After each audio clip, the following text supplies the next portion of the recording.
I'm Chris Berman. Well, let's get straight to the action. In our first game this week, we had the Colts walk away with a 6-point victory.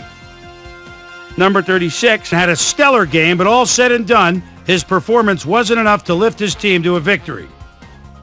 In a long-standing NFC rivalry, we had the Panthers pick up win number 2. Number 34 ate up over 100 yards on the ground and helped his Bears beat the Lions. Bills, Dolphins helped his...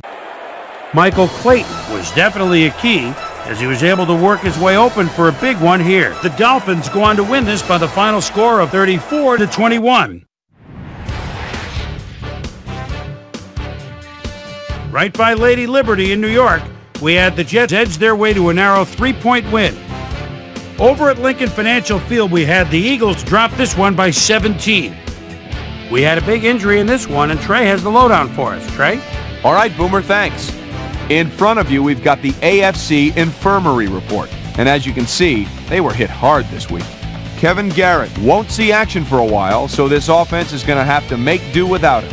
He'll be out for the rest of the regular season. In front of you, we've got the NFC list. And as you can see, they could form their own MASH unit. Ken Irvin won't see action for a while, so this offense is going to have to make do without him. It's a torn calf muscle, and the doctors are estimating he'll be out for 8 weeks. Now the big story of the day. This guy is going to find... Jaguars, Ravens.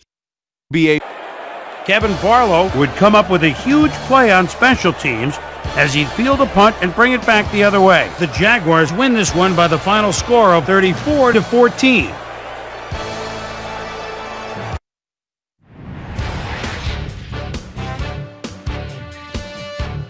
The Rams rushed for an incredible 200-plus yards in their win at the Edward Jones Dome. The Redskins won on the road and will now head home to meet the Colts. Bobby Gray had a stellar game, but all said and done, his performance wasn't enough to lift his team to a victory. Broncos, Chiefs. Jerome Davis finds some running room on this one, then it was off to the races. The Chiefs win this one by the final score of 24-23.